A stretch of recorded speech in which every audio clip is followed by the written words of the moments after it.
For quite a while now, and thanks to many demands from one particular person, I've been meaning to debunk some of Inspiring Philosophy's videos, and alas, I finally found the time to do so.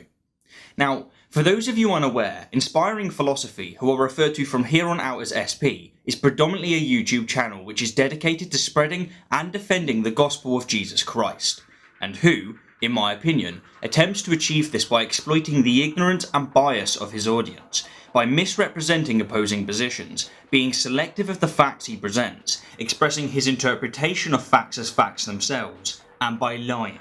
Seriously, SP demonstrably lies. This is Inspiring Philosophy's case for free will, debunked.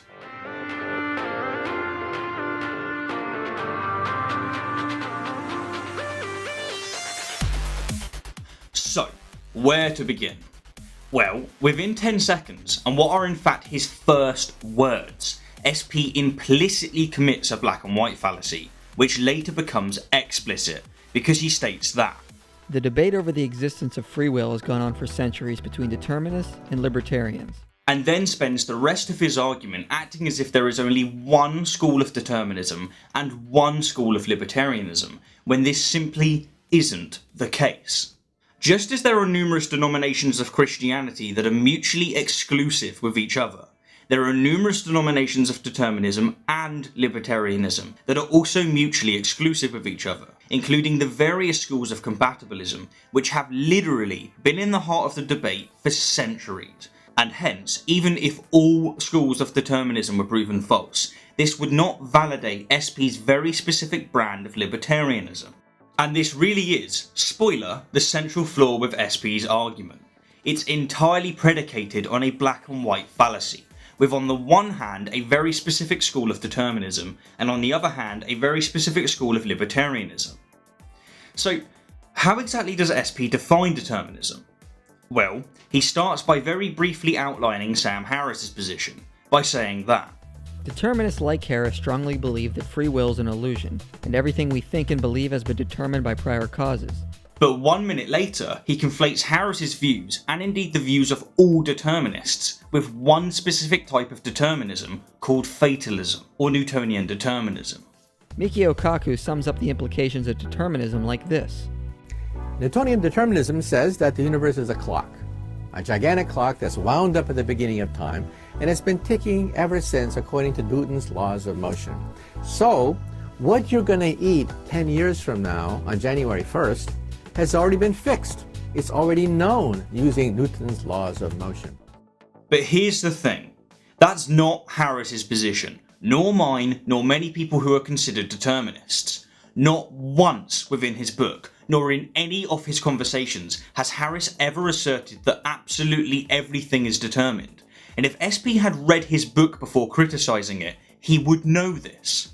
Harris isn't a fatalist. He doesn't subscribe to Newtonian determinism, and hence, by conflating Harris's views and the views of all determinists with fatalism, SP has committed a strawman fallacy, of the equivalent magnitude of someone asserting that all Christians believe that there is a corporeal, Caucasian bearded man within the clouds. Now, just before we move on, I want to clarify Harris's position, and I'm going to do so by ironically using SP's audio. Indeed, SP somehow managed to quote Harris's position while misrepresenting it, which is outstanding. So, while Harris has never asserted that absolutely everything is determined by prior causes, he has asserted that thoughts and intentions emerge from background causes of which we are unaware and over which we exert no conscious control. And that either our wills are determined by prior causes and we are not responsible for them, or they are the product of chance and we are not responsible for them. Which is to say that thoughts and intentions are determined by prior causes, whether these prior causes are themselves determined or not. Anyhow, to get back to the argument, after SP has conflated all forms of determinism with fatalism, that is, after he strawmanned Harris, he goes on to burn it from two sides. First by misrepresenting Harris's definition of free will, which I'm not going to address within this video, and later by invoking quantum mechanics, which I'll address now.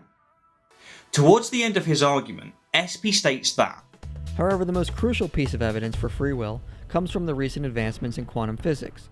and then goes on to reference both the double-slit experiment and the Heisenberg uncertainty principle. First by saying that Recent advancements in quantum physics have demonstrated that the quantum level behaves in an indeterministic manner. and then by saying, So in conclusion, what does this all mean? It means the actions of the observer cannot be determined by prior causes, as determinism states. but these assertions are nonsense. Firstly, because the double-slit experiment doesn't even imply, let alone prove, that the quantum world is indeterministic. Or, as Neil deGrasse Tyson puts it to Joe Rogan, when you start becoming the size of molecules, right on down to the size of an atom, and I ask the question, where is Joe Rogan the atom? And I turn on the light to see you there, because I think you're there. The photon comes in, hits your atom, and pops you into another location. The very act of trying to measure your position prevents me from measuring your position. And it doesn't have jack shit to do with your consciousness or your mind or your eyes or anything. So my question is, You know how what do it's they like? know? You know what it's like? You ever, I don't know if this has still happened, a quarter spills out of your pants pocket on the back seat of a car, and it's there in the wedge between the bottom and the back seat. And so you try to reach in to get it, and the act of reaching for the coin makes the coin move farther away from you. and secondly, because quantum uncertainty does not mean that the actions of the observer or person are not determined by prior causes. It means that some of the prior causes that determine the actions of the observer or person are not determined, and the difference is paramount. Furthermore, Harris, within the book that SP criticises but evidently hasn't read, addresses quantum uncertainty at length. For example, on page 27 to 28, he states, "Some scientists and philosophers hope that chance or quantum uncertainty can make room for free will. But how do events of this kind justify the feeling of free will? Self-generated in this sense means only that certain events originate in the brain. If my decision to have a second cup of coffee this morning was due to a random release of neurotransmitters, how could the indeterminacy of initiating events count as the free exercise of my will? Chance occurrences are by definition ones for which I can claim no responsibility. And if certain of my behaviours are truly the result of chance, they should be surprising even to me." Or, as he puts it to Joe Rogan, There's no way to describe the way causes can propagate in the universe so as to make this idea of free will make sense, because either they're determined or they're random or there's some combination of both, and no combination of determinism and randomness gets you free will. Determinism doesn't get you free will because you're just a machine. Randomness doesn't get you free will because you're just a machine that's throwing dice occasionally. And finally, SP finishes his conclusion by saying, Remember, determinists say that using classical physics, we can know the exact position of every particle and how the laws of the universe work. Therefore, we can't predict exactly what will happen in the future using these laws. However, at the quantum level, it is completely indeterministic, and nothing is certain unless an observer makes a measurement. and hey presto, the straw man burns to ashes. To repeat myself again, at considerable risk of boring you, Harris does not subscribe to fatalism, and nor do I. This would be the equivalent of me asserting that I've debunked all of Christianity because I've described how clouds work. It's ludicrous.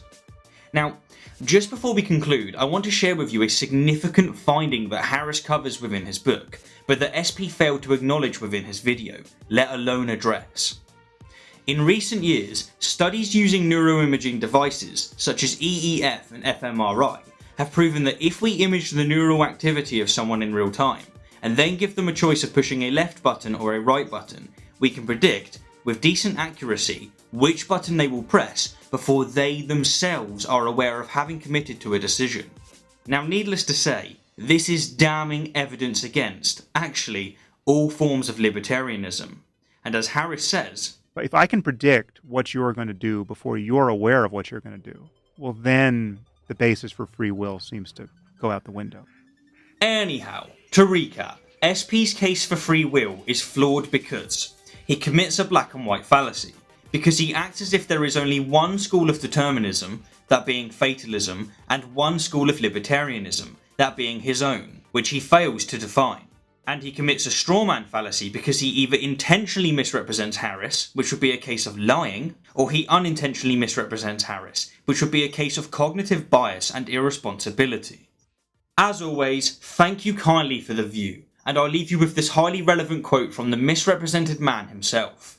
Your intentions and your efforts and your desires are just as causal and as important as you think they are. I mean, they are. You are driven by desire, and effort does matter. All of that's true. Where people get confused is they think that determinism is the same thing as fatalism, whereas just if everything's just going to happen as it happens, well, then I don't have to do anything.